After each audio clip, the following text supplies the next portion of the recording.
We also ask that there is no flash photography of cameras during performance. We are videotaping the performance as we speak. Also, if you are smoking and high or pursuing your own fire, we take the proper precautions. Otherwise, ladies and gentlemen, welcome to Annandale High School and enjoy the show.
Now, my dear, what does Mr. Bingley's fortune have to do with Jane or Lizzie? Oh, how can you be so tiresome? You know that I'm thinking of his marrying one of them. How can you say that, Mamma, when we've not even met the gentleman? Oh, it is very likely that he may fall in love with one of you. Is that his reason for settling? You must visit him at once. My dear, I shall send you. You're as handsome as any of them. He may like you the best at the party. My dear, you flatter me. I certainly have had my share of beauty, but I do not pretend to be extraordinary now that I have 5 grown-up daughters. What a fine walk I've had. Jane, you should have come. She had her needlework to finish. Lizzie, Mamma just told us that Netherfield is let. So Charlotte Lucas told me this morning. And you didn't confide in your own mother? Sir William Lucas and Lady Lucas have already called on Mr. Bingley. Charlotte says he has very pleasing manners. Did you hear that, Mr. Bennet?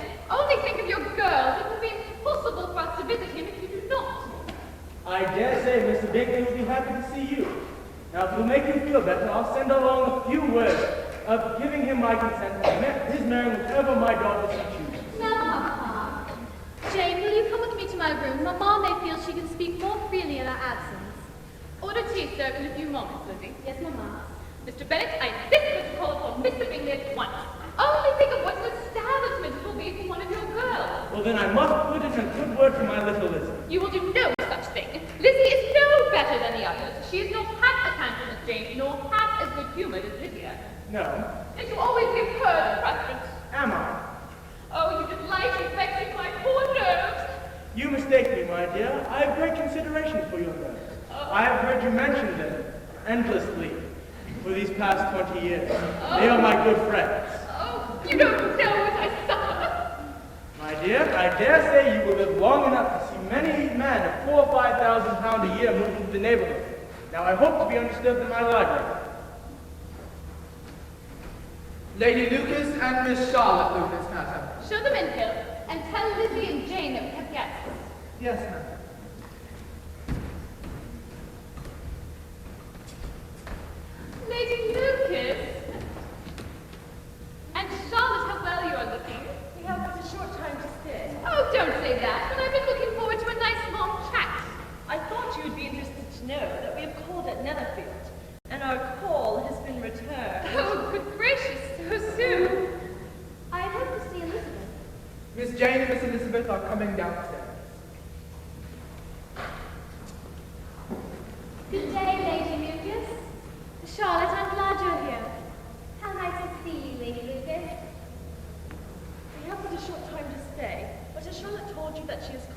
that she is met with Mr. Bingley?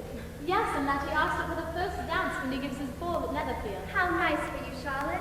It is only a gesture of politeness. He has not yet seen you, Jane. I must have Mr. Bennet call upon Mr. Bingley. A most pleasing young man, I hear. Yes, very agreeable. His sister, Miss Bingley, who is to keep house for him while he's away, is a very nice lady, used to London society. It will be pleasant to have her in the neighborhood. He has a friend visiting as well, a Mr. Darcy. Oh, another young man. Reported to have an income of £10,000. £10,000? I found him handsome, but with proud and disagreeable manners. Oh, why doesn't Mr. Bennet call? Do not distress yourself, Mamma. No doubt we shall meet him at the assembly. Oh, I must prevail upon Mr. Bennet to call upon Mr. Bingley at once. Indeed, you must. Come, Charlotte, we must be on our way. Perhaps we can have another one of our walks tomorrow morning. I shall be looking forward to it. It's been a delightful chat. Good afternoon, ladies. Good afternoon. Goodbye. Oh, dear me, I'm so upset by your father's conduct. Charlotte Lucas may have a husband before any of you. Charlotte is our dear friend, and we wish her well. One must have Mr. Bennet call upon Mr. Bingley. Charlotte has a mind of her own, and so no doubt has the young man. My dear, I hope you have ordered a good dinner for tonight. I'm expecting additional company to our family party. Who do you mean? Unless... Elizabeth, did you invite Charlotte? No, Mamma. The person of whom I'm speaking of is a gentleman and a stranger. It is Mr. Bingley. You did call on him. Oh, how unlucky. There's not a bit of business to be had. Jane, summon Hill this moment. My dear, it is not Mr. Bingley. The person of whom I'm speaking of I had never saw before in my life. If you have never seen him before, how do you know that he is coming?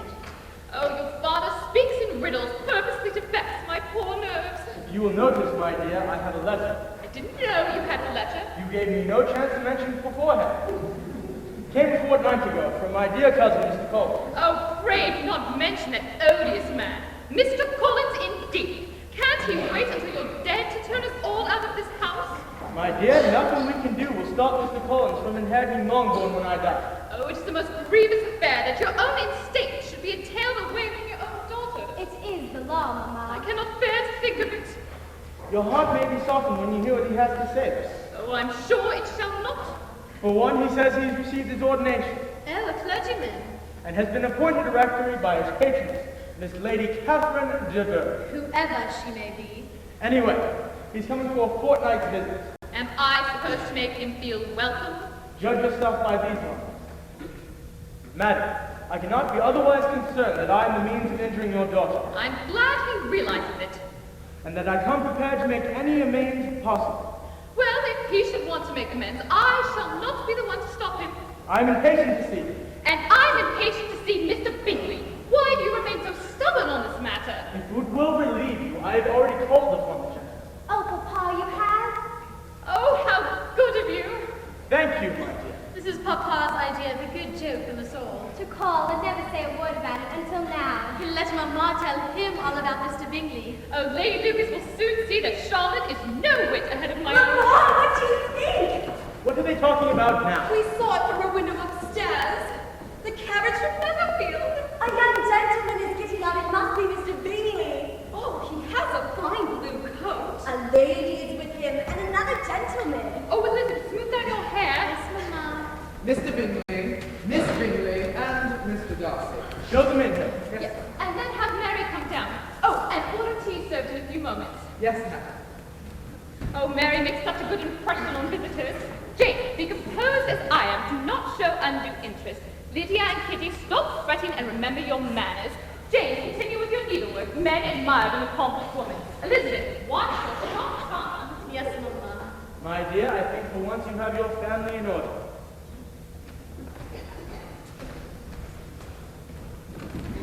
Aha! Allow me to present my good lady and my daughters.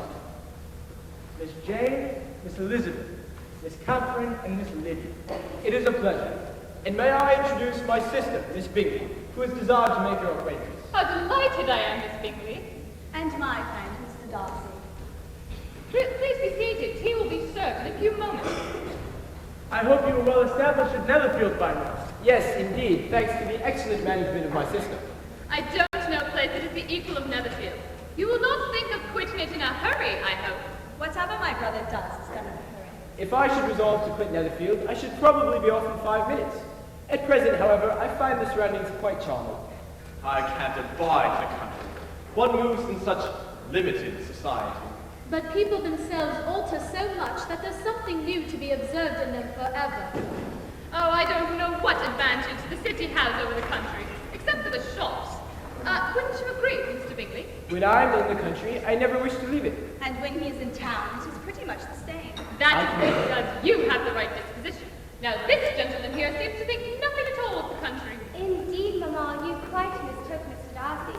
He only meant that there is not such a variety of people to be found in the town as there is in the country. I know that we dine with 4 and 20 families. Did you know the officers are stationed at Meryton, Mr. Bingley? La, what fun we have with them! Oh, you know how young girls fancy red coats. I was once that way myself. And you just missed Charlotte Lucas this morning. Charlotte is our dear friend. What a delightful man Sir William is. Such a man of fashion, so genteel, so easy. He certainly is. He always has something to say to everyone. That is my idea of good upbringing. And those who find themselves very important and don't open their mouths quite mistake the matter. You just miss seeing her, but she should be back later. What a charming girl she is. What a pity she's not so very handsome. Not that I think she's so very plain. She seems a very pleasant young woman. Oh, but you must own she's quite plain.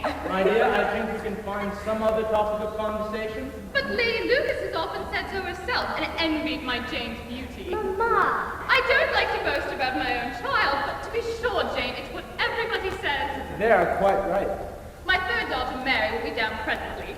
She is the clever one, always making extracts and reading as well as practicing her singing. What fine weather we're having, Miss Bingley.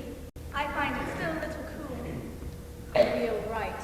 Part of my purpose in calling here today was to invite you all to a ball at Netherfield. It is to be a fortnight from now. Kitty, did you hear that? I do hope you'll be inviting some of the officers. If it will please you. What a fine amusement dancing is for young people, Mr. Darcy. Indeed. It has the advantage of being in vogue everywhere. Why, every savage can dance. Miss Lucas has promised me the first dance. Will you do me the honor of promising me the second? Thank you, I will. May I present my third daughter, Miss Mary? Mr. Bingley, Miss Bingley, and Mr. Darcy. Jane, my love, tea for Mary. I'm sorry I was not present when you called. I have been reading. Indeed. One finds such comfort in a good volume of sensible thought. Mary's the clever one. What a delightful library you have at Pemberley, Mr. Darcy. Indeed, it is the work of many generations. Elizabeth too enjoys reading. You should have a lot in common. I doubt we read the same books, know with the same feeling. If you will excuse us now. You so kindly to write a letter to your sister. Yes. Miss Darcy is such a dear girl. We all think the world of her. Do we not, Charles? Oh, yes, I'm sure we'll like it. Yes, I said you think the world of Miss Darcy, Charles. Of course, a nice child. We will be seeing you again soon, I hope. At the ball, you won't forget. Be sure you don't forget. I'm certain I shall not. You've provided them with a topic of conversation for many a day. Mr. Wickham. Kitty, Mr. Wickham is calling. Oh, how many callers we had this afternoon. Show him in. Next time you come, you must take a turn in our garden. It is small, perhaps, but our friends find it quite delightful. I'm certain it is. Ah, Mr. Wickham, have you met our guests? Miss Bingley, Mr. Bingley, and Mr. Darcy.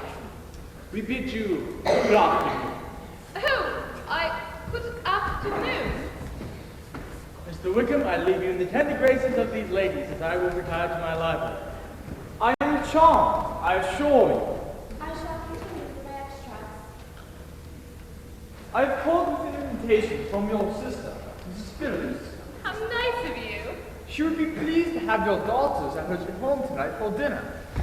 And perhaps afterwards a game of lottery tickets. Oh, Mama, say we may go. So many of the officers will be there in the evening. Ah, but you forget that we ourselves have a guest coming tonight. Your father's cousin, Mr. Collins. Oh, he won't care to see us. We should be there to greet him. But Miss Elizabeth, I was expecting that you would have. Thank you, but I think not. I shall go. You may escort me there yourself. I'll go too. Do see us, Mamma. Oh, very well. But mind your manners and don't flirt flirt with the officers. You know we don't flirt, Mamma. Oh, then get your shawls. I will see about dinner. We won't be but a minute, Mr. Wickham. I wish I had a new bonnet to wear. Mr. Wickham, don't answer if you find the question objectionable, but did Mr. Darcy acknowledge your greeting just now? He did not. I thought him very rude. Perhaps we were mistaken. He seemed a polite gentleman, though rather silent. Jane, you're too sweet. You never see a fault in anyone. I thought him very disagreeable, as if it would hurt him to open his lips. Are you much acquainted with Mr. Darcy? As much as I ever wish to be. I've known him too long and too well to be a fair judge of him. You have? My father was steward of Pemberley, the Darcy estate, and the present Mr. Darcy's father had a deep attachment to me. Then why does he ignore you? The late Mr. Darcy was one of the kindest men who has ever breathed. His son, however, is a very different sort of man. His abominable pride is quite disgusting. A military life was not intended for me. In fact, I was brought up in the church. Indeed. At this time, I should be in possession of the most valuable collateral, had it pleased the gentleman we were just speaking of. You mean Mr. Darcy interfered? The living was bequeathed to me, yet it was given elsewhere. Good heavens! How could his will be disregarded? The late Mr. Darcy was a wonderful man, but his son chose to doubt his father's intentions, and it was given elsewhere. This is quite shocking. He deserves to be publicly disgraced. Sometime or the other, he will be. However, it will not be by me. Not till I can forget his dear father. I cannot expose or defy. What can have induced him to act so cruelly? A thorough, determined dislike of me. A dislike that I can only attribute to jealousy. I hadn't thought Mr. Darcy as this bad. How can Mr. Bingley be friendly with such a man? Surely there must be some mistake. Mr. Darcy can please when he chooses. Your sympathy, Miss Elizabeth, is very comforting to me. What could I do but sympathize? Do you notice my new bonnet? Most becoming of you, Miss Lydia. Oh, let us be off. I hope to see you again, Mrs. Elizabeth, and you too, Miss Jane.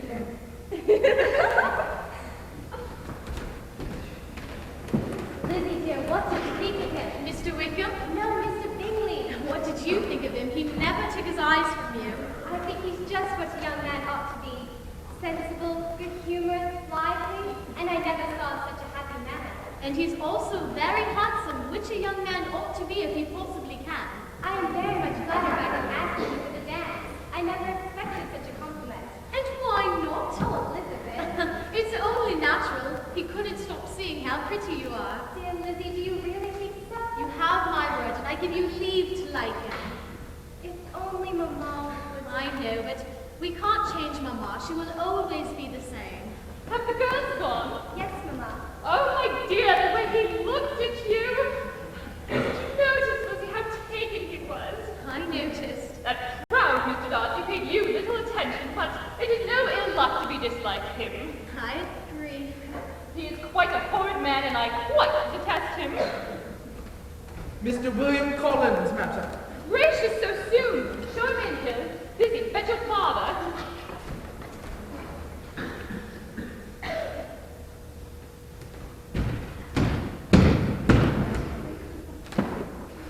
Ladies.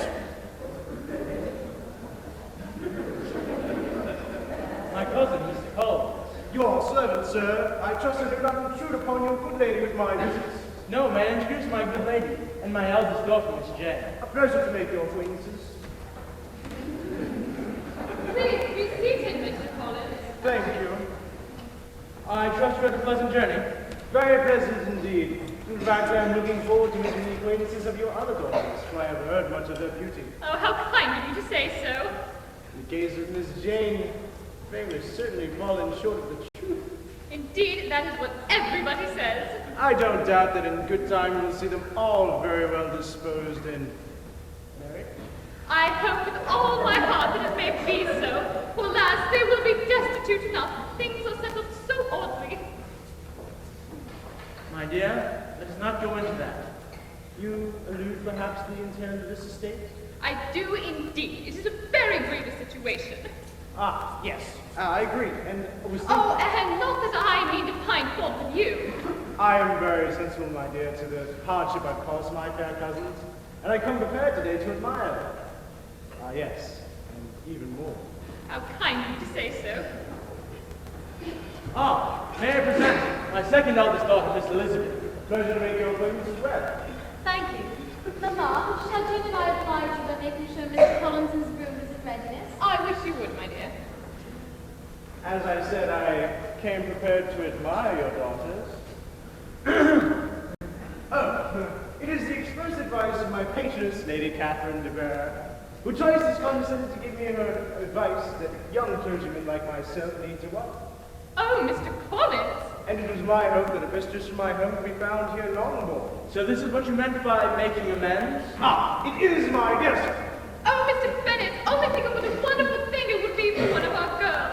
As for my younger daughters, I can take it upon me to say that I don't know of any prepossession. And as for Miss Jane? I feel it incumbent upon me to hint that she may soon be engaged.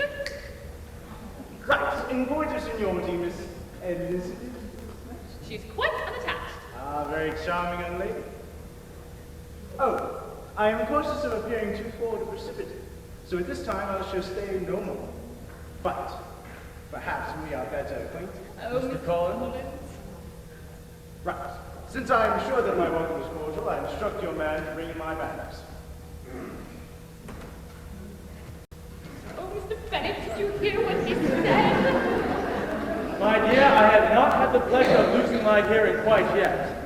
He wants to marry one of our girls. Says Mr. Bingley, so taken with Jane, Elizabeth will be the perfect choice for Mr. Collins. Madam, you are as silly as your daughters. How can you think them silly? They are all of them quite clever. You must excuse me if I differ about the youngest three. Well, they cannot have the sense of their mother. Heaven forbid. Oh, two of my daughters practically married.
Has she been presented at court? Her indifference dated about prevents that. I've told Lady Catherine many times that Parliament has denied its brightest ornaments. As you will notice, Mr. Collins, I have your final king corner. Right. A trivial game. I shall leave you and retire to my library. Mrs. Bennet, I was hoping that your daughters would gather here this morning while I read from an elevating volume I found entitled Fordyce's Sermon. Oh, how interesting. I'm sure they would, but alas, they're all out. Jane, as you know, is still visiting at Netherfield. Mr. Bingley has taken quite an interest. Oh, you don't know how happy I'll be once all my daughters are well disposed and married. On that note, I was wondering if I might have a word with Miss Elizabeth this morning. Oh, she would be delighted, but she's out. You will inform her of my request when she returns? The moment she comes in. Thank you, Mrs. Bennet. Mr. Bennet! Oh, Mr. Bennet! Go away! Oh, you don't know what I suffer. You are not a mother.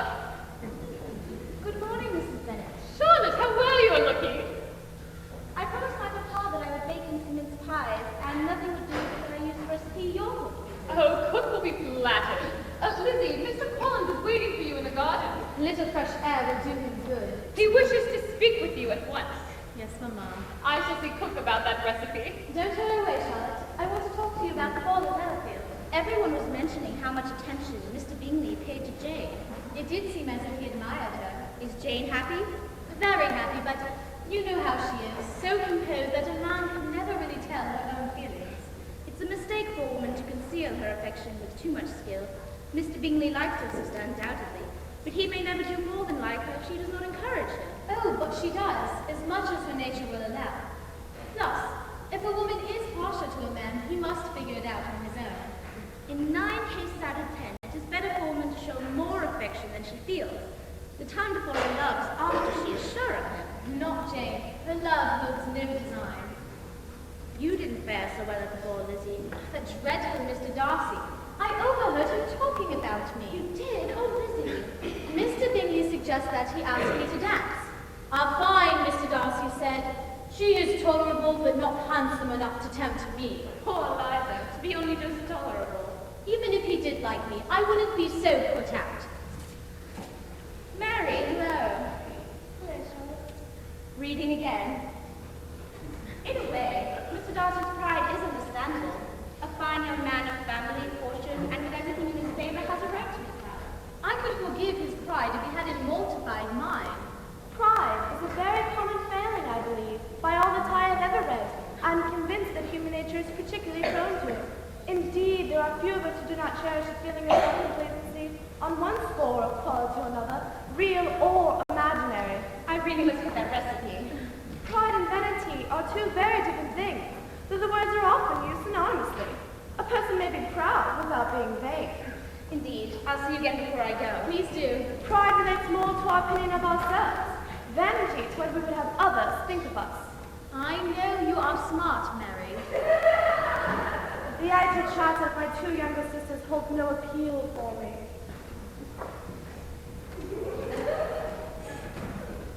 We met Mr. Wickham in front of the library, and he offered to escort us home. You can imagine how all the other girls envied us. La, what fun to have everyone watching. I fear Miss Elizabeth does not envy you much. In vain I have entreated her to walks with me.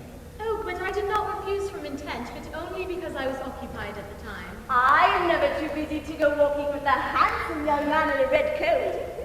We must tell Mamma all the news from Meryton. Mamma loves a good bit of gossip. Please, sir, sit down. Thank you, but no. I must be on my way. We missed you at the ball at Netherfield. Business in the city took me away just at that time. I understand. Not that I had any intention of avoiding Mr. Darcy. I assure you, the other way around. I do have a mind to walk with you a little bit, since you teased me about it earlier. I would be honored. Jane is coming home this morning, and Mamma wants me to speak with Mr. Collins. You can do that later. Yes, very much later. He's just been received a parish by Lady Catherine de Bourgh. He can speak of nothing else. It is said that her daughter will have a large fortune someday. There is talk that she and Mr. Darcy will be wed. I wish them well. From what I have heard of her, a daughter of hers cannot make any man happy. Not likely. Mary is practicing again. Can we please take a shortcut through the garden? Miss Elizabeth, Miss Jane is back with Mr. Bingley, his sister, and Mr. Darcy. I will see her after the guests have gone.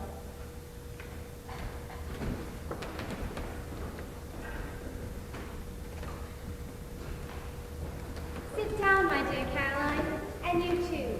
I shall let Mamma know that you've been kind enough to drive me home. Oh, don't disturb her. She is occupied. We cannot stay long. She will still want to thank you for the kindness you have shown to me.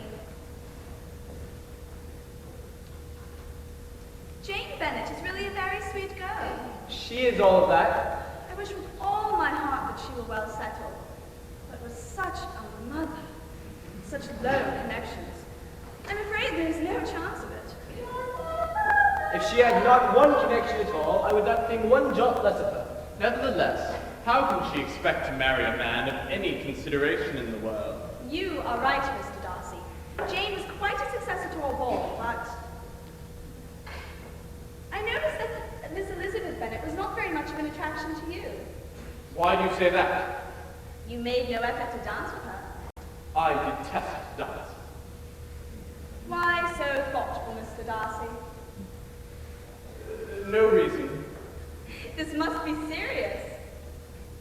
I was thinking of the very great pleasure which a pair of fine eyes in the face of a pretty woman can bestow. Oh, Mr. Darcy! And what woman has the credit of inspiring such reflections? Miss Elizabeth Bennet. I am astonished. When am I to wish you joy? A lady's imagination is a wondrous thing. It jumps from admiration to love, and from love to marriage in a moment. Well, you will have a charming mother-in-law. You know I'm not serious. Do give your mother-in-law a few hints as to the advantage of holding her tongue. Oh, and if you can, do cure the younger girls of running after the officers. Which one is responsible for that? Oh, I can't say. My dear Miss Bingley, my dear sir, Jane was just telling me how extremely kind you've been to her. The kindness was on Miss Jane's side. We have found her very pleasant company. Thank you. Are you ready to return now, Charles? So soon? Jane, didn't Mr. Bingley once express a wish to see our garden? I did, Miss Jane. Would you show it to me? I'm sure she would. Miss Bingley, Mr. Darcy, and I will have a nice chat. Do you mind if I see the garden too? Oh, no, of course not. Wait for me, Charles. Mr. Darcy? Thank you. I shall remain here. You are a great reader, Mr. Darcy? Yes, indeed, madam. Quite a pleasant day, isn't it? It was. Will you be staying long at Netherfield? I can't say. Well, if you will excuse me, I will leave you to your reading. Certainly, madam.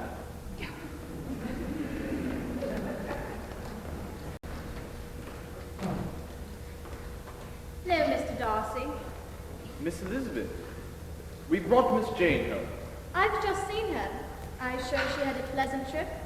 Quite. It's your turn to say something. Perhaps make some remark about the weather? Consider it made. One should speak a little, you know. And sometimes, the less said, the better. Nevertheless, I will introduce the next topic. I've just had a walk with a mutual friend of ours, Mr. Wickham. Mr. Wickham has a way of making friends, but whether or not he is equally capable of retaining them is less certain. Oh, but he's been so unlucky as to lose your friendship, through no fault of his own. Miss Bennet, do not judge my character when you know so little about me. I have seen and heard enough. All of my life, I have tried to avoid weakness of any kind. Such as vanity and pride. Vanity is a weakness indeed, but pride, that is another matter. I suppose you would never allow yourself to be blinded by prejudice. I certainly hope not. Would you, Miss Elizabeth? I certainly not. Good, then let us drop the subject for the moment. If I'm ever to get those mince pies baked, I really must be on my way. Miss Lucas. How nice to see you, Mr. Darcy. Charlotte is going home to do some baking. I never allow my girls in the kitchen, but I'm sure your mother knows what's best for you. Charlotte is very smart, and I envy her. Thank you, Elizabeth. Good afternoon, Mrs. Bennet. And you, Mr. Darcy. Elizabeth has such a sympathetic nature. Oh, it's a delightful garden. It's small, but we enjoy it. I'm sorry we must leave so soon. I hope you will come again. Thank you. You may depend on it. We enjoyed having you, Jane. Goodbye. Goodbye, Caroline. Good day. Good day, Miss Bennet. Oh, my dear, the way he smiled at you. Oh, but you can tell Mama all about it. Okay. Lizzie, Mr. Collins is waiting for you. Yes, Mama. Ah, Mrs. Bennet. I have been waiting, but I do fear you have forgotten your promise to me. Oh, no, I was just now reminding Lizzie that you wish to speak with her. Excellent. Mama, please do not leave. I beg you to stay. Mr. Collins must excuse us. What he can say will not have a problem saying in front of anyone else. Nonsense. You must stay and hear Please, me out. Mama. I insist.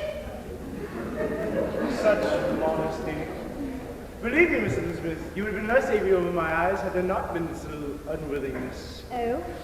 Allow me to assure you I have your respected parents and permission for this address. You do? Yes. In fact, from the moment I walked into this house, I singled you out as the partner for my future life. Before I let you into it, I will tell you straight out that I came here expressly to select a wife. Firstly, because I believe it is good form for a clergyman to set the example of matrimony in his parish. Secondly, that it would add greatly to my pleasure. And thirdly, that it is the specific advice of my patroness, Lady Catherine de Barr, who twice has condescended to give me for advice on acts. She believes the woman I marry should be a gentleman, not put up high, but able to make a small income go a long ways. I do know that £1,000 plus 4% will be all that is left you once your parents die, and I shall never reproach you upon that score. And now, nothing remains but for me to prove the violence of my affection. Mr. Collins, you are too hasty. Thank you for your generous offer, but I must decline it. Oh, come now, Miss Elizabeth. I know it is good form for a young woman to act as though they are embarrassed, unwilling, when all the time that hot blood is back. Really, I am quite serious. You are the last man in the world that could make me happy, and I am the last woman that could do so for you. Miss Elizabeth? Were your Lady Catherine to know me, she would see that I am quite unfit for the situation. Oh, I see, Miss Elizabeth. It is your hope to increase my love of suspense, as most elegant ladies do. Really, I am no woman out to plague you. I am just telling you the truth from my heart. Oh, Elizabeth, most adorable creatures behind. Mr. Collins, you are mad, quite mad. Oh, Lizzie, I'm so happy. Hold your congratulations, Mamma. I have refused Mr. Collins' generous offer. Lizzie, come back here. Oh, I assure you, Mr. Collins, that stubborn girl should be brought to reason. She seems very definite. Oh, in matters such as these, she's very headstrong and foolish. Pardon? Headstrong? Foolish? Oh, but in every other way, she has quite a sympathetic nature. Wait. She has such flaws of character. Oh, no, she really is quite lovely. Some other time, Mrs. Bennet. Oh, Mr. Bennet! Mr. Bennet, we're in an uproar! What is the matter now? Mr. Collins has proposed to Lizzie, and Lizzie says she will not have Mr. Collins. And so Mr. Collins begins to say that he will not have Lizzie. And? Oh, you must speak with her. You must make her marry Mr. Collins. Where is Lizzie? In the garden. Elizabeth Bennet, come here at once. You must bring her to reason. Yes, Father. I am told Mr. Collins has proposed marriage and that you refused him. He has. If you do not accept him, I will never speak to you again. An unhappy alternative lies before you, my dear. From now on, you must be a stranger to one of your parents. Your mother, as kind and sweet-hearted as she is, says she will never see you again if you do not marry Mr. Collins. And I, on the other hand, will not see you again if you do.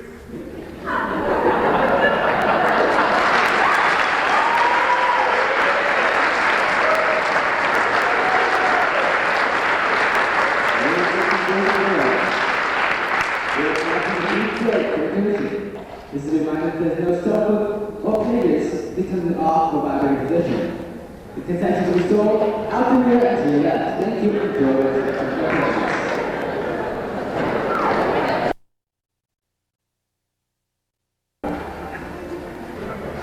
I tell you, Mary, nobody takes my part.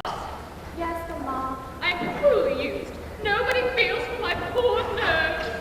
Yes, Mamma. I mean no, Mamma. Oh, I thought you at least might understand. Yes, Mamma. Mr. Collins has been acting so strange since he came back from the Lucas's. I fear that Charlotte is setting her cap for him. Charlotte is not awful. She is 27 and quite desperate. Oh, dear me, if my little daughters don't appreciate my efforts. Oh, here she comes now, looking as unconcerned as one may be. Need we go into that again, Mamma? I tell you, Miss Lizzie, if you go on refusing every offer of marriage you receive, you shall not find a husband. Do I seem worried? I shall not be able to keep you when your father is dead. It's Lizzie Bingley doesn't care for Mr. Collins, then that's the end of it. I will not mention it again. But if Charlotte Lucas marries Mr. Collins, we shan't have a roof over our heads. Now, Mamma. At least I can find comfort that you have found favor with Mr. Bingley. Do you think he will propose himself soon? No, you're embarrassing. Jane, what is wrong with you? A note has just arrived from Netherfield, madam. For me? For Miss Jane. Thank you, Bill. What nice paper. I dare say it's from Miss Bingley. Read it aloud, Jane. It is from Miss Bingley. If you'll excuse me, I shall retire to my room. Without reading the note? Is it bad news? It's surprising news. A surprise? Come, tell us. The Bingleys have taken leave of Netherfield and are on their way to town. They have gone? Without any intention of coming back, it seems. Mr. Darcy is meaning to close the house for his friend. Mr. Bingley said he does things rather quickly, but no, Jane, it can't be true. This is Mr. Darcy's doing, all warrant. But why should he interfere? If your nose wasn't always stuck in a book, you would see what was going on. He doesn't think our Jane to be grand or rich enough for Mr. Bingley. Oh, that odious Mr. Darcy. Caroline says she hopes we may meet again at some future time, and regrets that she could not call to bid me farewell. Does she?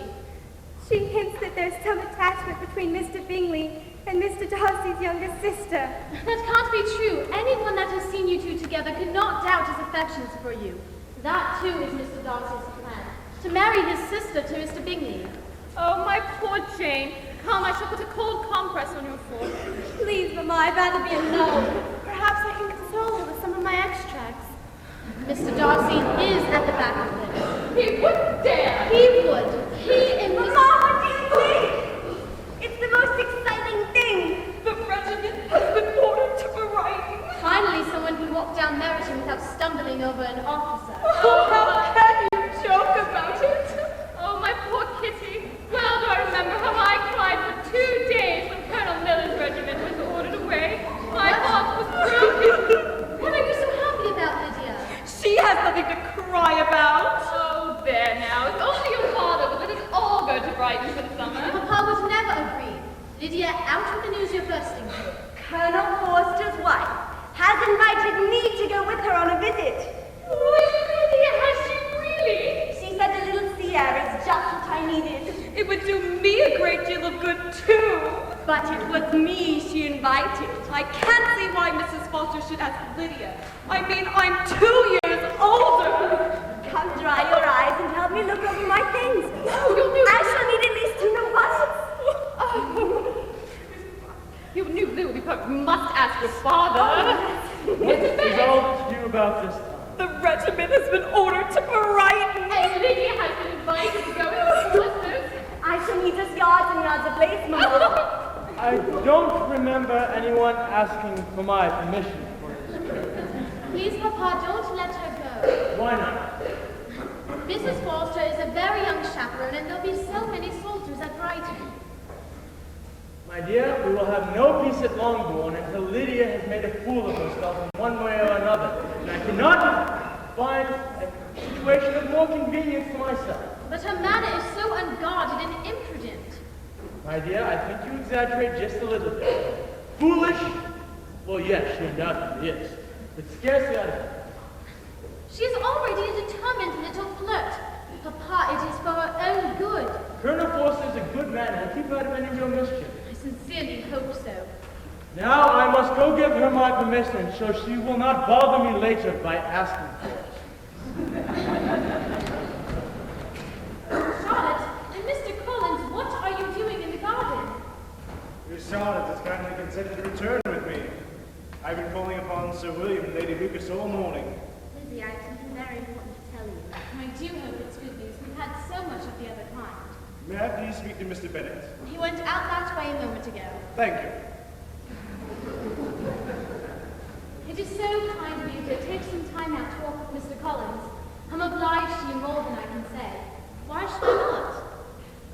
Mr. Collins and I are engaged to be married. Engaged to Mr. Collins? Impossible! Not at all. Oh. I didn't mean that to you, Charlotte. I'm not unaware, Lizzie, that Mr. Collins asked you first to marry him. Charlotte, I'm sure he only did it out of duty. I'm not romantic, you know. I ask only for a sure that my chance of happiness with Mr. Collins is as fair as most people can boast. I do hope you'll be happy. Thank you. Promise you'll come and visit me after I am married, Lizzie. Promise me. I promise. Thank you. I must go see how your mother takes the news. Charlotte, how nice to see you. This bonnet is quite passable, but Mamma and I are going shopping for some more and some new gowns. She's persuaded Jane to come along. Tell them I'll be waiting in the garden. So I hear you're going shopping? I must do something. You know how I feel for you. Mamma is now determined that I pay a visit to Aunt Gardner in London. The change would do you a world of good. Her plan is that I should write to Caroline Bigley from there, and that she and her brother would call on me. How like Mamma. Lizzie, I don't know what to do. My heart is broken. Jane. I'll forget about him soon enough, and will be as they were before. You doubt me. Indeed, you have no reason. He may live in my memory, but that is all.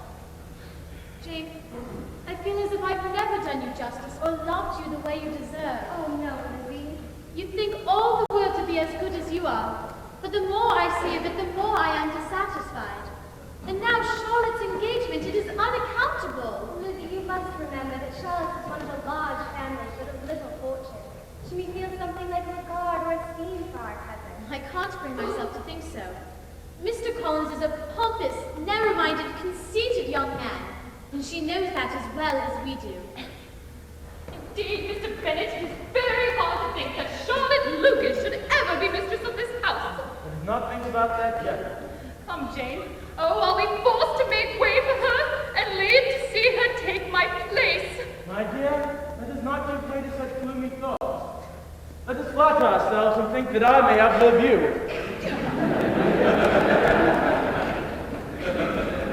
Lizzie, I find your sister is crossed in love. Do you ever take anything seriously, Papa? My dear, I learned long ago that the only way for a mere man to live in a household of women is to see the amusing side of everything. You're not laughing at Jane. Oh, no. It just does my heart so good to know that whatever may befall you and your sisters, you have such an affectionate mother who will make the most of it. Now, you'll excuse me. Mr. Fitzwilliam Darcy. Bring him in, Hill.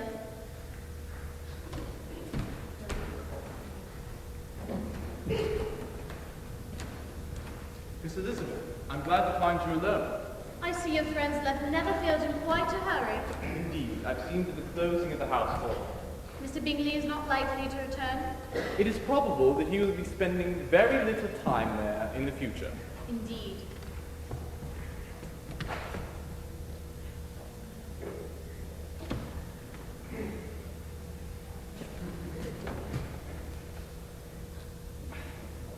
Oh, I have struggled in vain. It will not do. My feelings will not be repressed. You must allow me to tell you how ardently I admire and love you. Mr. Darcy!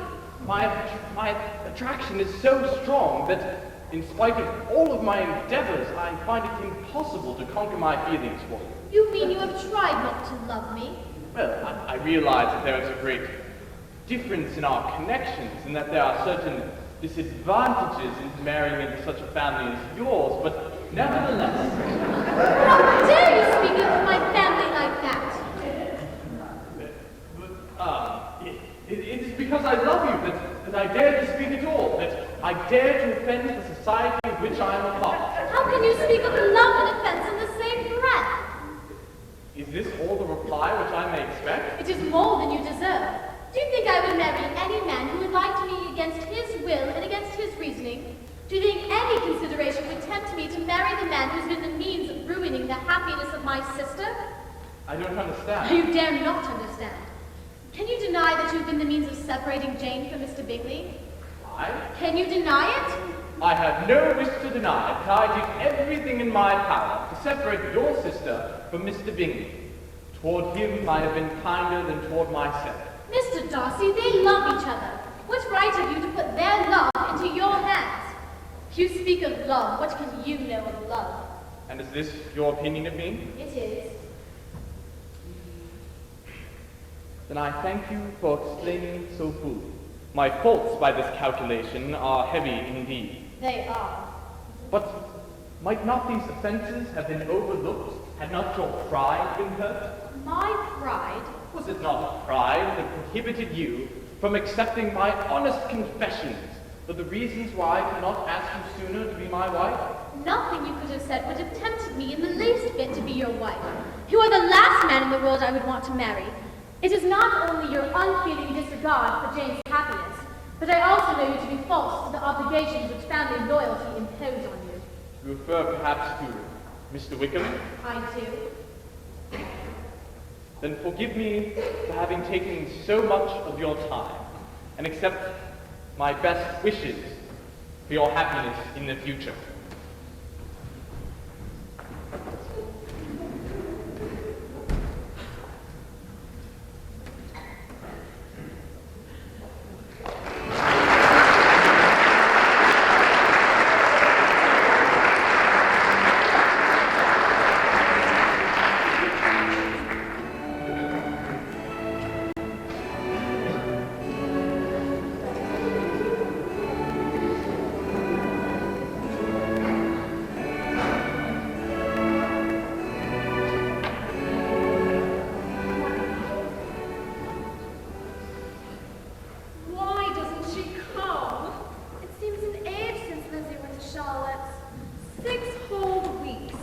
Imagine having to listen to Mr. Collins that long. In my opinion, Mr. Collins has some very erudite thoughts. Mamma will never quite forgive Lizzie for not marrying him. Marriage is not the only end of life. It's the best beginning that I can think of. I wish I were at Brighton with Lydia. Lydia is turning out to be a silly, empty-headed flirt. But what a time she must be having! Mr. Wickham is escorting her to all the balls. And all I do is wait for other people to come home.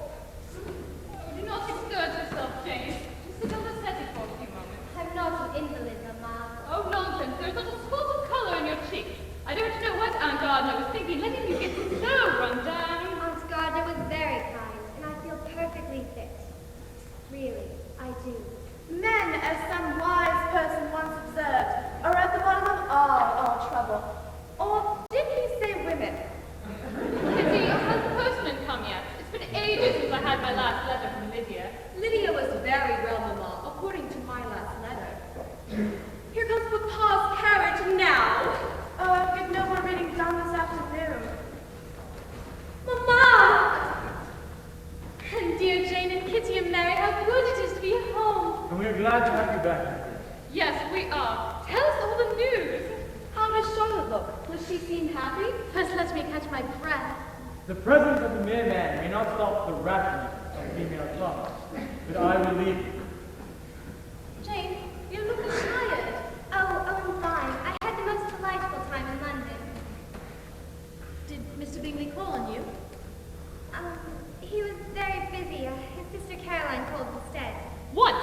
1 15-minute call. But it's your news we're so anxious to hear about. Did you see any good-looking men to flirt with? Charlotte looks very well, and she lives very comfortably. Well, I only hope it will last. What sort of table does she keep? I dare say she's an excellent manager. She is. I suppose they often talk of having Longbourn when your father is dead. She never mentioned it before me. Need we go into that again, Mamma? I will not mention it again. Besides, we have taxed you long enough, Jane. Come, I will put a chair in the sun for you. Mary, Kitty, try to get a little studying done. Yes, Mamma.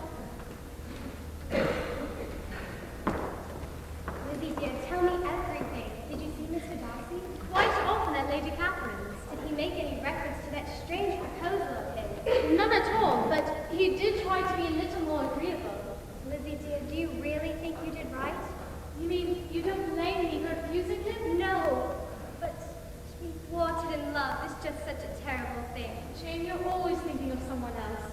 Tell me about your trip to London. Caroline called only once. I confess I've been entirely deceived in her regard for me. I had thought as much. She hinted that Mr. Bingley was partial to Miss Darcy, and that they expected an announcement any day. That can't be true. He loves you, I'm sure of it. I'm quite resigned to it now. At least I try to be, but I still love him, Lizzie. Oh, dear Jane. I put your chair in the sun, and here's fixed with pillows. Come, Jane. Yes, Mamma. Oh, bring a light woolen shawl. There's a slight draught.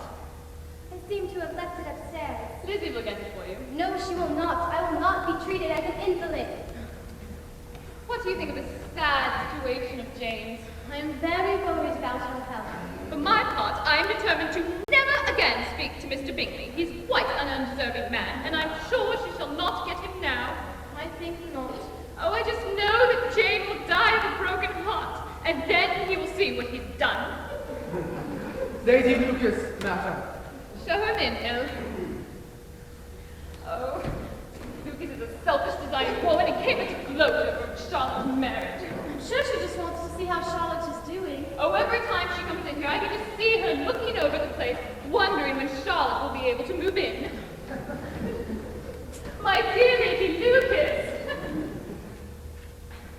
It is so good to see you home again, Elizabeth.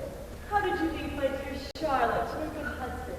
Very well, and she sends her kindest regards. It is such a comfort having a daughter well married. You can't know how happy I am. Oh, what is keeping Jane?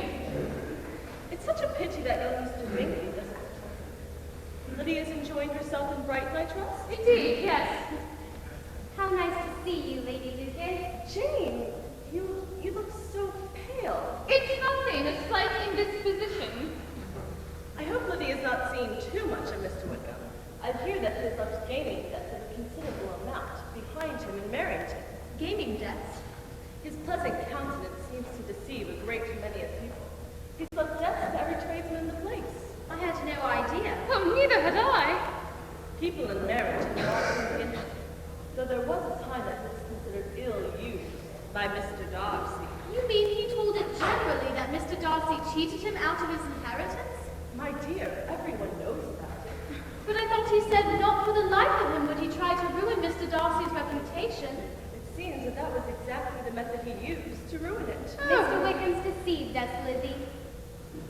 I have it on good authority that Mr. Darcy wouldn't give Mr. Wickham a living in the church, only because of his unreliable character. This really can't be true. I assure you it's the truth. I must be on my way. Thank you for your kind words, Robert and Charlotte. You're very welcome. Miss Bennet, walk with me to my carriage. A little fresh air may do you good. Yes, my nerves are all aflutter. How could I have said those things about Mr. Darcy when I didn't know all the facts? You were so wrong about him, Lizzie. I'm ashamed. I, who prided myself in being such a good judge of character. Lizzie, if I didn't know you disliked him so much, I would almost say that you're in love with him. In love with Mr. Darcy? Never. It is possible to deceive one's heart for a little while. He separated you from Mr. Bingley. I will never forgive him that. Mamma will be upset if I don't go outside. I never meant to offend you, Lizzie. You couldn't do that, Jane. Did you notice how Lady Lucas was looking at the setting? No doubt she plans to tell Charlotte how to recover it. Mamma, you are imagining things again. My dear, before your nerves give way over trifles that is the news of real importance. This is an express from Colonel Forster in Brighton. About Lydia? It seems that Lydia has run away with Mr. Wickham. Lydia married! Oh, how happy I am! It is evident from the letter that Lydia left she intended to be married immediately. Colonel Forster could find no evidence of that marriage. No marriage! Mamma! Lydia has eloped with Mr. Wickham with no intent of being married. Poor Lydia. And Colonel Forster surmised that they went to London. I will have their meeting. Perhaps your Uncle Gardner may assist me. Oh, that villainous Mr. Wickham! Why did the Forsters let her out of their sight? No one can watch Lydia all the time, Mamma. And now Mr. Bennet will go to London, and I know he will find Mr. Collins, and he will die, and we shall be turned out of this house, all because you would not marry Mr. Collins! Please, Mamma! Mommy,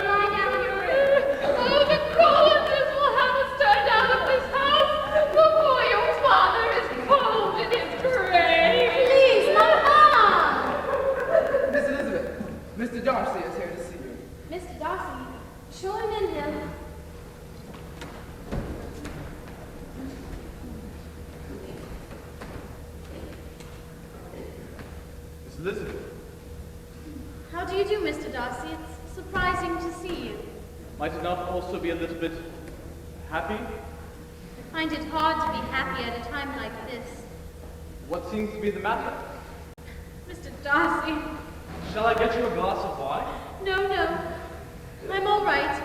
I'm just upset over some news I've just received. Try to control yourself. I was riding back to London after visiting with Aunt Lady Catherine, and it's a good thing that I stopped in here. Is it? Well, if you allow me to be of some service to you. Really, nothing. It's only my youngest sister has run away and has been thrown into the arms of Mr. Wickham. You know him too well to doubt the rest. Wickham? She has no money, no connections, nothing that can tempt him to marry her. Now you know his true character. We have wronged you, Mr. Darcy. Oh, I'm grieved, shocked, but is it certain, absolutely certain? Yes. And what is being done to recover her? My father has gone to London, but has not been able to find her. We're in disgrace.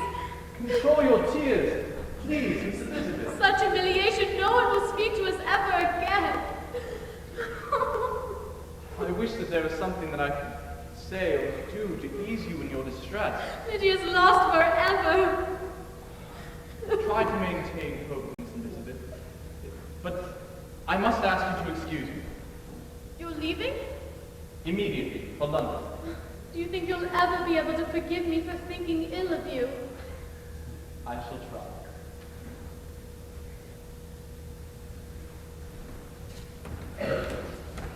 Oh, Darcy, Darcy.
Lydia go to Brighton. Can't do anything about it now. Jane has persuaded Mamma to come downstairs for a little while. Is she dressing? Yes, although she declares she's too weak to stand. Your mother knows how to give such elegance to misfortune. Perhaps I may learn to do the same, maybe when Kitty runs away. I'm not going to run away, Papa. If I should go to Brighton, I would behave better than Lydia. You? Go to Brighton? Ha! I've at least learned to be cautious, my dear, and you shall feel the effects of it. Now don't cry. If you're a good girl for, say, the next 10 years, I may escort you to the theater at the end of them. 10 years!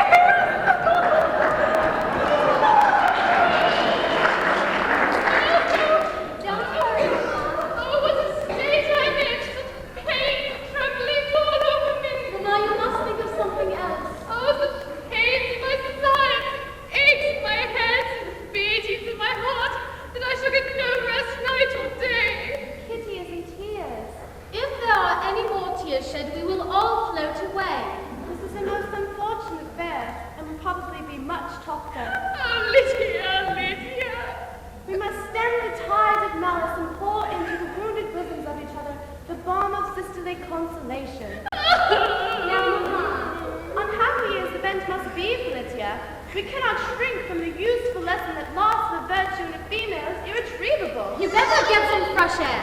A woman's reputation is no less brittle than it is beautiful. Be quiet! She cannot be too gone in her behavior toward the undeserving sex. Would you care for a cup of tea, Mamma? Tea? With my heart broken? Oh, why did Mr. Bennet leave with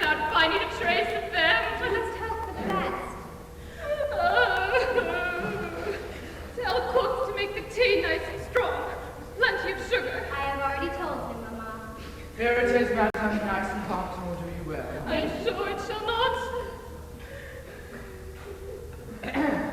What is it, Jill?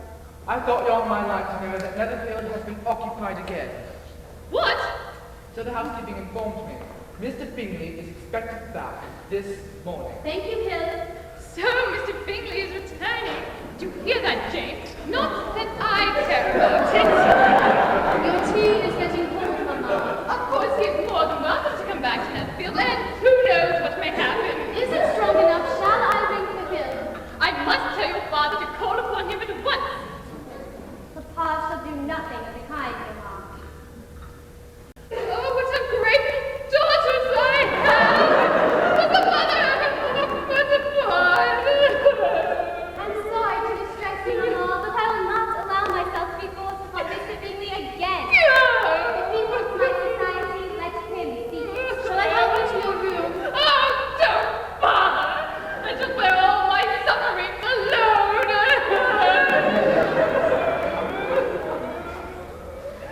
Lizzie, I assure you that the news does not affect me with either pleasure or pain. I wish that he didn't come at all. I know Mamma means well.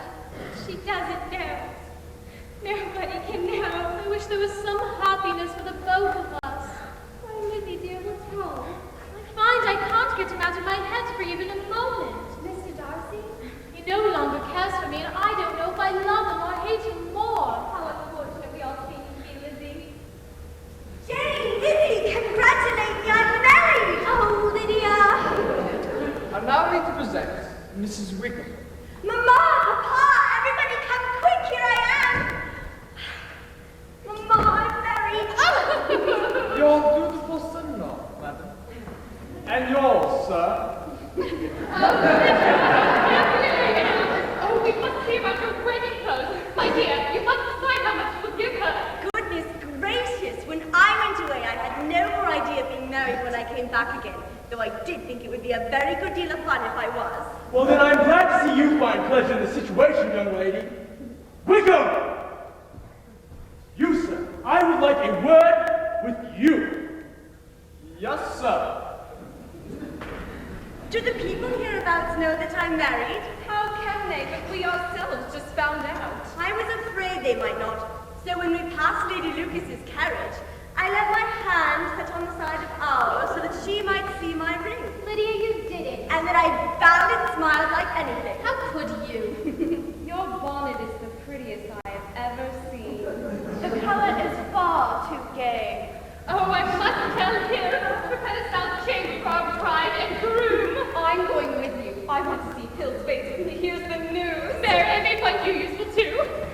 I must tell Mamma about the wedding. I hope it passed off well. Aren't you curious to know how it went off? No. La, you both are so strange. But I must tell you, my aunt and uncle and I went together to the church, and then Mr. Wickham and Mr. Darcy met us there. Mr. Darcy? Oh, yes. He was the one who found us. La, was I surprised when he walked in. Mr. Darcy found you. Goodness gracious, he warned me not to say a word. But there, the cat's out of the bag, so I may as well go on. What else did Mr. Darcy do? Oh, he settled a few of dear Wickham's debts here and there. A few £1,000 or so. And then he kindly settled £1,000 on me and purchased a commission for dear Wickham in Newcastle. Newcastle, you'll be living quite far from us. But you must all come to visit me, and I shall arrange balls for you. I shall ask Mamma at once.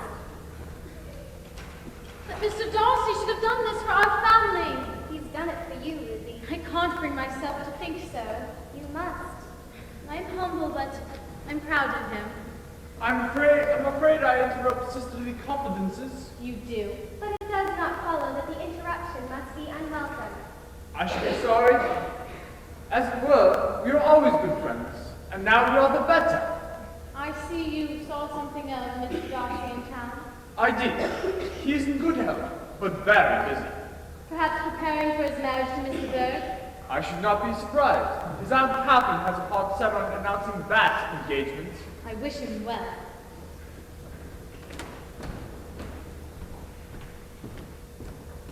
Lizzie, what Wickham has done in the past is over. Let us try and forget it. Mary, sit and write as I tell you. Yes, Mamma. We must have my wedding clothes. And cambric, oh, and calico. Mr. Charles Bingley, madam. Oh, show him in. Oh, Jane, pity you don't have on your new dress, but you look fine enough. Pity, stop quickly greeting with a smile. There, Elizabeth, watch your manners, please. I hope you have no objections to this early call, then. Objections? Dear me, no. Please be seated. It's been a long time since you went away. Very long. I began to be afraid that you would not come back. I hope your stay in London was pleasant. Very pleasant. So much has happened since you went away. Charles Lucas is married. Oh, and so is Lydia. Allow me to offer my congratulations to them both. You don't know how happy it makes me to have a daughter well settled and married. But you must take family dinner with us soon. I shall be pleased. I shall continue my notes upstairs, Mamma. Mamma, what's the matter? Nothing, my dear. I wish to speak with you. Lizzie, you too. Is it really necessary, Mamma? Oh, most necessary. I was about to ask if I might have the pleasure of Miss Jane's company for a stroll in the garden. Of course, Jane. Yes, Mamma.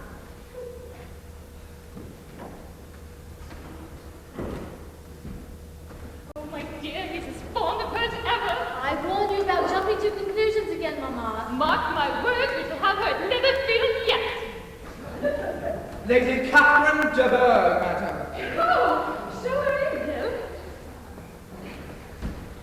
She must be calling to see you, Lizzie. I don't think so. We thoroughly dislike each other.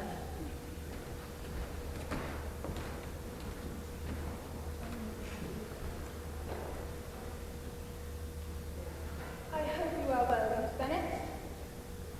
This lady, I suppose, is your mother? She is. And that, I suppose, is one of your sisters. Oh, yes, she is next to my youngest. My youngest is currently married, and my eldest is walking the grounds with a young man who I feel will soon become part of the family. Miss Bennet, I desire to speak with you. Alone. Very well, Lady Catherine. Oh, yes, if there's anything that I can do, Alone. Oh, come, Kitty. You understand, of course, Miss Bennet, why I have come here? Indeed, I do not. However insincere you may wish to be, I shall be quite frank. Reports of the most alarming nature has reached me.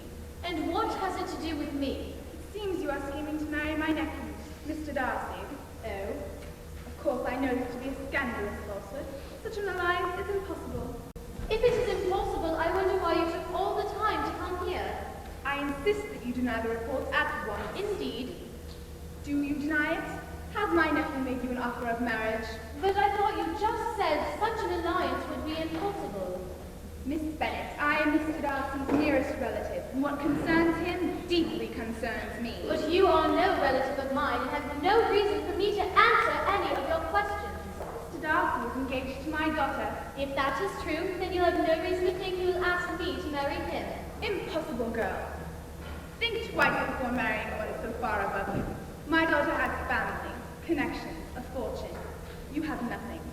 Such a marriage would be a disgrace. Mr. Darcy is a gentleman, and I am a gentleman's daughter. So far, we are equal. Tell me, once and for all, are you engaged to him? I am not. And will you promise me never to enter into such an engagement? I will make no such promise. That is your final resolve? Very well.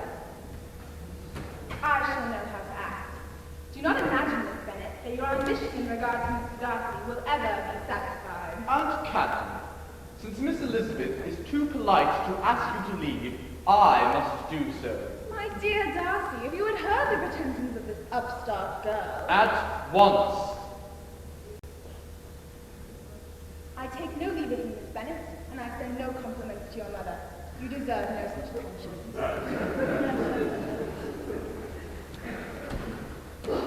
Mr. Darcy, that you should have happened on such a scene. It gives me great hope to think that there might still be a chance for me, Miss Elizabeth. Is there? You've done so much for me, for my family. Lydia told me. Oh, I asked her not to mention it. In a way, I'm to blame for not having told you of Wickham's true character. Oh, but we wouldn't have let you tell us anything. It was you who brought Mr. Bingley back, wasn't it? I was wrong to have taken him away in the first place. I never realized the strength of Jane's attachment for him, and of his for her. My behavior to you has been unpardonable, and you have only repaid it with kindness. It is my behavior that has been unpardonable, my abominable pride. And my abominable prejudice. When I think about it, I despise myself. Am I still the last man in the world whom you could be prevailed upon to marry? How you must hate me. Is there no way in which I can tempt you to accept my hand? Please don't, I'm wretched. Beautifully wretched.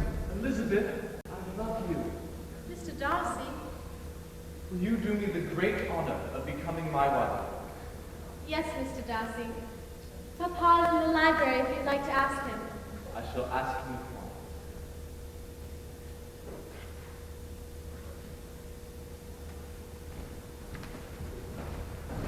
Oh, Lizzie dear, I'm so happy. Can I guess the reason? Miss Jane has promised to become my wife. You'll find Papa in the library. Oh, Papa, I'm going to marry Mr. Bingley. Oh, Jane, how happy I am, and you are my favorite daughter. He believed I was indifferent to him. That's why he left Meadowfield so suddenly. That will teach you to be so modest, Jane. Oh, it's far too much. Why isn't everybody as happy? My dear, your future sons-in-law. Mr. Darcy, too. I've loved him for a long time, Mama. Oh, Lizzie dear. Oh, goodness gracious me, I'm so happy. Oh, Lizzie, and you are my favorite daughter. Thank you for your kind wishes, Mama. You will excuse us if we walk in the garden? Yes. Oh, of course we will, won't we, Mr. Bennet? I think we'd better. Oh, only to think of it, I'm to have 3 sons-in-laws. My dear, if any gentlemen come for Mary or Kitty, tell them I will be at my leisure. Oh, Elizabeth with £10,000. And Jane,